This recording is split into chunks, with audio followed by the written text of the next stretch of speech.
생각하면 넘어질까 조심하라. 우리가 잘 알고 있는 성경 말씀입니다. 여러분, 왜 그럴까요? 대부분 마귀의 유혹은 문제가 없고 평안할 때에 찾아오기 때문입니다. 오늘 성경의 배경을 보면 하나님의 은혜로 전쟁이 그치고 이 다윗에게 평안함이 찾아왔습니다. 바로 그때 다윗은 밧세바라 하는 여인을 범하게 되고 자신을 위해 충성하는 장군인 바로 이 밧세바의 남편 우리아라 하는 이 장군도 살해하는 아주 큰 죄를 범하게 됩니다. 선지자 나단을 통하여서 하나님의 책망을 받은 다윗은 자신의 죄악을 인정하고 통회 제복을 하지요. 그리고 하나님께 죄 용서함을 받게 됩니다. 그러나 하나님께서는 다윗이 지은 죄에 대한 형벌로서 다윗과 이 밧세바 사이에 태어난 아기를 이 병들어서 앓게 하셨습니다. 끝내는 출생 7일 만에 아기는 죽게 되고 다윗은 고통과 슬픔을 맛보게 됩니다. 우리가 살아가는 이 세상에 수많은 고난이 찾아옵니다. 지금까지도 고난은 있어 왔고 또 앞으로도 많은 고난이 있을 것입니다. 그런데 어떤 이는 고난을 당하면 좌절하며 더 깊은 수렁통에 빠지곤 합니다.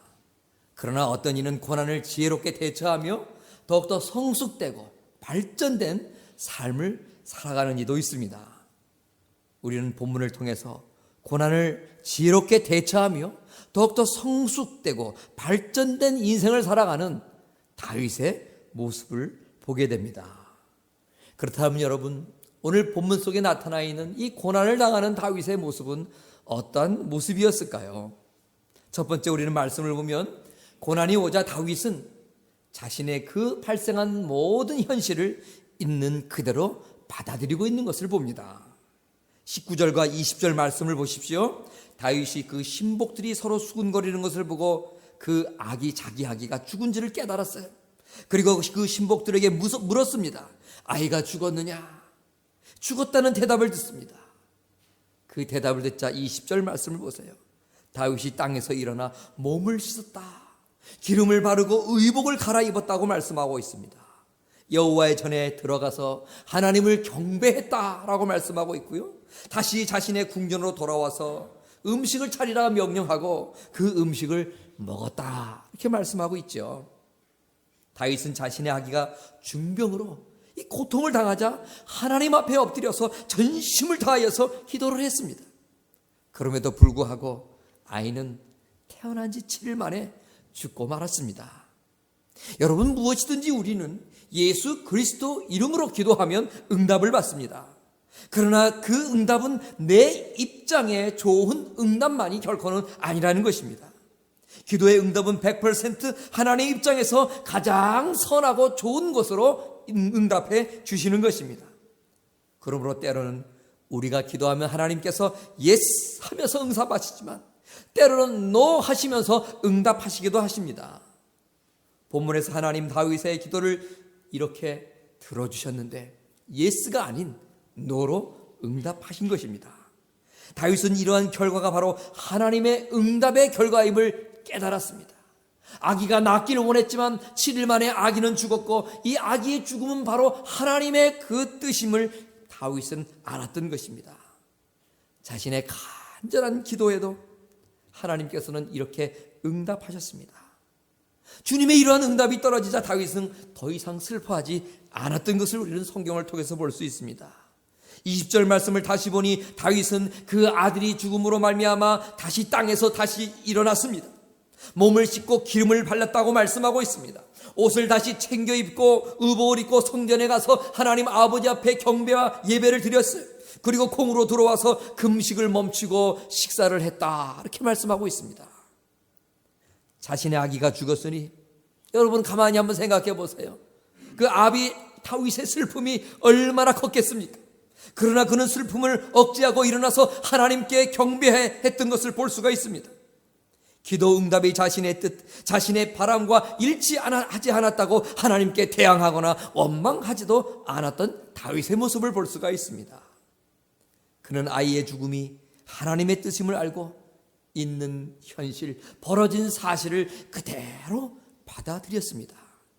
하나님의 응답, 하나님의 하시는 일을 그대로 받아들이는 것이 바로 자신이 할 도리라 생각했기 때문이었습니다. 여러분, 고국의 세월호 사건, 유가족들이 얼마나 고통과 괴로움 속에서 하루하루를 지금까지 보내고 있겠습니까? 그 많은 유가족들이 하도 마음의 상처가 커서 모든 심리치료사를 탁 동원해서 한 분 한 분 심리치료를 받고 있다 하지 않습니까? 그런데 여러분, 많은 분들이 심리치료를 받는데 그 심리치료를 받는 과정에도 한 가지 독특한 사실이 있다는 거예요. 어떤 분들은 심리치료를 받는데 빨리빨리 회복이 됩니다. 그러나 아무리 유능한 심리사, 치료사의 심리치료를 받아도 회복이 좀처럼 일어나지 않는 그런 유가족들도 있다는 거예요. 그러면 어떤 사람들이 회복이 빠르다는 것입니까? 신앙이 있는 분들이 그 마음의 상처를 빨리 딛고 일어서더라 하는 것입니다. 우리 믿음 있는 사람에게는 첫째, 천국의 소망이 있기 때문에 사랑하는 내 아들, 딸, 이 죽음이라는 현실 앞에서도 슬퍼하나 천국 갔음을 믿기 때문에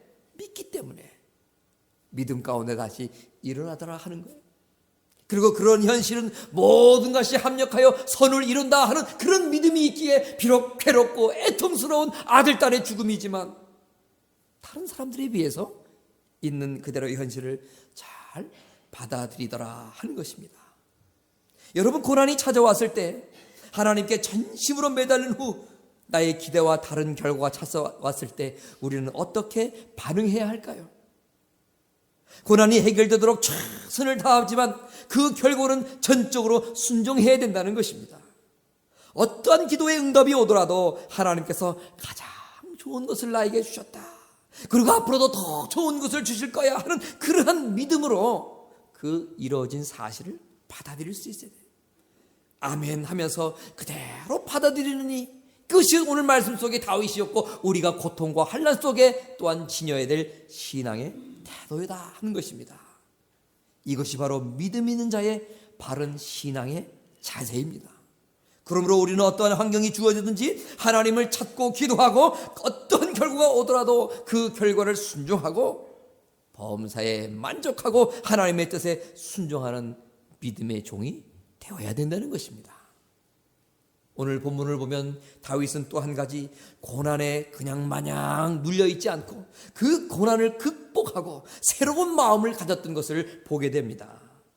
아이를 잃은 슬픈 마음을 다윗은 극복했습니다. 그래서 20절 말씀을 다시 보듯이 다윗이 의복을 갈아입고 여호와의 전에 들어가서 경배했다라고 말씀하고 있습니다. 오히려 더욱 적극적으로 하나님 앞에 다가갑니다. 오히려 더욱더 적극적으로 마음을 새롭게 해서 하나님을 찬양하는 다윗이었습니다. 다윗은 죽은 아기를 자신의 힘으로는 더 이상 어떻게 회생시킬 수 없음을 알았습니다. 비록 슬픈 사실이지만 이 아기의 죽음이라는 현실을 인정하고 받아들이고 모든 것을 하나님 앞에 맡기며 이제는 새 마음을 가지고 오늘 주어진 이 현실 속에서 그럼 나는 어떻게 살아가야 될까? 다윗은 생각했던 것입니다. 그리고 오늘 24절 말씀을 보십시오. 다윗이 그쳐 밧세바를 위로하고 하는 말씀이 나옵니다. 여러분, 다윗은 특별히 아내 밧세바를 위로했다 이렇게 말씀하고 있습니다. 여러분, 사람이 누군가를 위로할 때에 과연 어떤 사람이 누군가를 위로할 수 있겠습니까? 계속 절망 가운데에, 고통 가운데에 정말 눌려서 괴로워하고 슬퍼하고 분노하는 사람이 누군가를 위로할 수 있겠을까요? 그 고통을 극복한 사람만이 누군가를 위로할 수 있는 것입니다. 고통이라는 과거에 머물러 있는 사람은 결코 다른 사람들을 위로할 수가 없습니다. 괴로움을 떠나 새 마음을 지닌 사람만이 진정한 위로자가 될 수 있는 것입니다. 우리가 잘 알고 있듯이 고린도후서 12장에 보면 바울은 자신의 육체의 가시를 위해서 하나님 아버지 앞에 간절히 매어달리면서 이것을 고쳐주십시오 라고 하나님 앞에 기도했어요. 이것이 내게서 떠나기 위해서 내가 3번 주께 간구했노라 고백하고 있어요. 여러분, 3번이나 간절히 자신의 육체의 가시를 정말 떨쳐달라고 기도했던 그 바울의 간구 앞에 오는 하나님의 응답은 무엇이었습니까? 내 은혜가 내게 족하도다. 이는 내 능력이 약한 데서 온전해짐이라 하는 전혀 다윗의 기도와는 다른 노라는 또 다른 하나님의 응답이 온 것이에요. 그래서 고린도후서 12장 9절 후반에 보면 바울은 이렇게 반응합니다. 낙심하지 않고 원망하지 않고 좌절하지 않았어요. 이러므로 도리어 크게 기뻐함으로 나의 약한 것들에 대하여 자랑했다. 기도가 거절되었어요. 육체의 가시를 고쳐달라는 하나님 앞에 간절한 3번의 기도가 정말 거부됐음에도 불구하고 바울은 도리어 크게 기뻐했다는 거예요. 그리고 자신의 그 육체의 자랑거리가 이제는 더 이상 육체의 그 아픔이 더 이상 괴로움이 아니라 이제는 자기의 자랑거리가 되었다라고 말하고 있습니다. 이미 하늘나라에 가 있는 위대한 우리가 알고 있는 영성학자 가운데 헨리 나우엔이라는 분이 계시죠. 그의 유명한 저서 가운데 가장 베스트셀러 가운데 하나인 상처 입은 치유자라는 그런 책이 있습니다. 그분은 그 책에서 예수님이야말로 우리가 겪을 수 있는 모든 이 세상의 괴로움과 고통을 다 짊어지셨고 경험하셨기 때문에 우리의 고통, 치료치 못할 것이 없다라고 말씀하시면서 그 예수님을 가리켜서 상처 입은 치유자다 이렇게 말씀하셨던 거예요. 그런데 여러분 가만히 생각해 보십시오. 예수님께서 과연 그런 우리가 짊어지는 모든 인생의 고통을 다 경험하셨기 때문에 우리를 치유할 수 있는 상처 입은 치유자가 될 수 있는 것인가? 여러분 그렇지 않습니다. 예수님께서는 우리가 겪을 수 있는 모든 고통을 다 겪었을 뿐만 아니라 예수님은 그 고통을 이기시고 마침내 죽음이라는 사망의 권세까지도 이기시고 승리하셨기 때문에 진정한 치유자가 될 수 있는 것이었습니다. 고통 속에 머물러서는 결코 누구를 위로할 수가 없는 것이. 다윗은 이제 그 자신의 현실을 받아들이고 새 마음을 가지고 주어진 현실 속에 내가 하나님 앞에서 어떻게 살아갈까 새로운 각오를 가지고 살아갈 수 있었기에 아직도 괴로움 가운데 있는 바세바를 향하여서 위로할 수 있는 위로자가 될 수 있었던 것입니다. 인생을 살아가다 보면 우리들에게도 이렇게 이런저런 크고 작은 상처들이 있습니다. 고통이 있어요. 힘이 듭니다. 가슴이 아픕니다. 속이 찢어질 듯한 괴로움이 있습니다. 그러나 이렇게 아픔을 겪으면서 한없이 마냥 아픔 속에 있기만 해서는 안 된다는 것입니다. 이를 극복하고 이겨내야 합니다. 영원한 상처 입은 치유자 예수 그리스도를 바라보면서 아픔을 딛고 새 마음을 지닐 수 있어야 됩니다. 그래야만 우리도 고통 가운데 있는 또 다른 누군가를 향하여 발걸음을 옮기고 그들의 마음을 보듬어주고 그들의 아픈 그 가슴을 위로할 수 있는 진정한 오늘 바세바를 위로했던 다윗과 같은 위로자의 삶을 살아갈 수 있는 것입니다. 돕고 섬길 수 있는 또 다른 상처 입은 치유자, 또 다른 상처 입은 위로자가 다윗과 같이 우리들도 될 수 있는 것입니다. 다윗은 모든 것을 인정하며 하나님께 모든 상황을 맡겼습니다. 새 마음으로 다시 새로운 마음으로 이 세상을 살아가고자 다윗은 그런 마음을 먹고 바세바를 위로했습니다. 그러자 여러분 하나님께서는 이들의 슬픔의 마음을 터치해 주기 시작했어요. 이들의 마음속에 평강이 찾아옵니다. 평화가 밀려왔습니다. 그래서 새롭게 아들을 낳게 됐고 그 아들의 이름을 솔로몬이라, 즉 하나님께서 나에게 평강을 주셨구나, 하나님께서 나에게 평화를 주셨다라고 그 하나님 평강 주심을 인하여 고백하며 새롭게 태어난 아들의 이름을 솔로몬이라 이름 지었던 것입니다. 우리가 고통 중에서도 벌어진 현실을 인정하고 하나님의 뜻에 순종하게 되면 이처럼 하나님께서는 우리의 아픈 마음을 터치해 주십니다. 비록 힘이 듭니다. 고통스럽습니다. 그러나 나의 괴로움에 빠져 허우적대지 않고 이를 극복하여 새 마음을 지니면 다른 사람을 위로하며 치유하는 상처 입은 치유자, 상처 입은 위로자의 삶을 살아가게 하십니다. 그리고 그런 삶을 살아가는 우리에게 주님은 하늘문을 여시고 하늘의 진정한 복인 평강, 샬롬, 평화를 우리의 심령 속에 부어주시는 것입니다.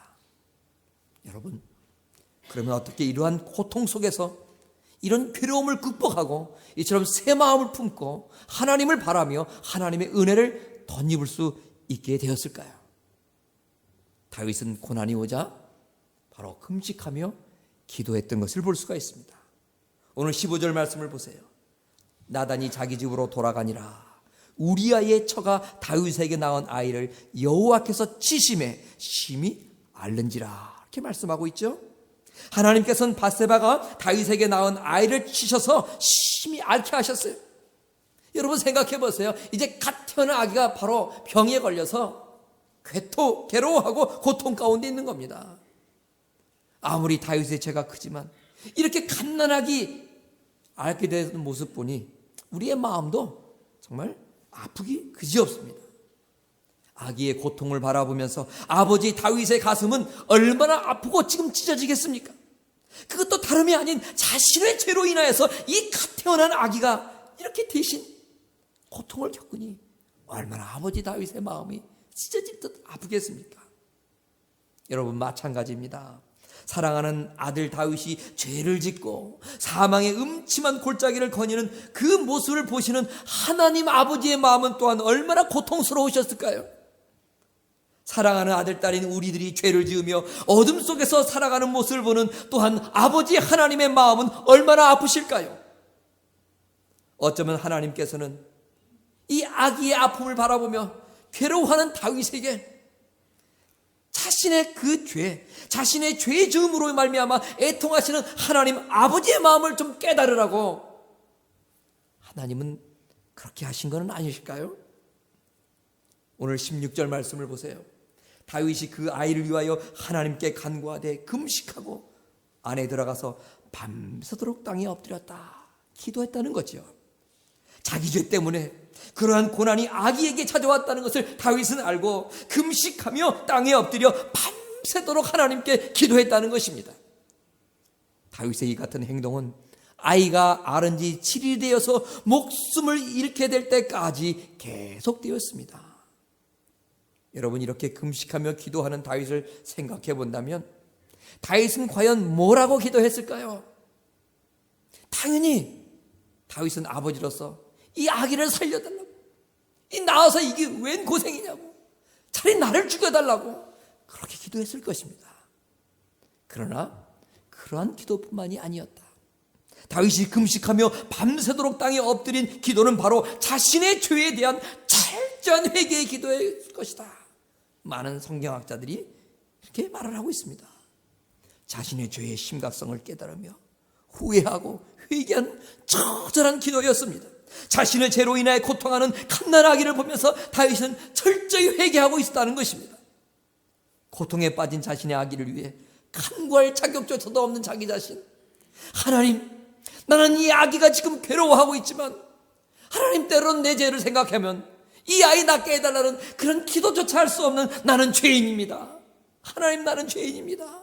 하나님의 긍휼만을 나는 기대합니다.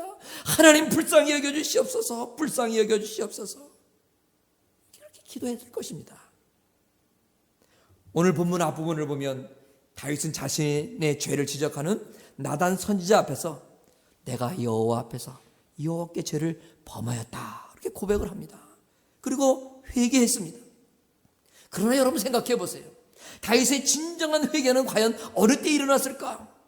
나단 선지자의 지적을 받는 바로 그 순간보다도 바로 지금 아기가 자신의 눈앞에서 알아 누워 죽어가는 것을 보면서 다윗은 처절한 회개를 했을 거예요.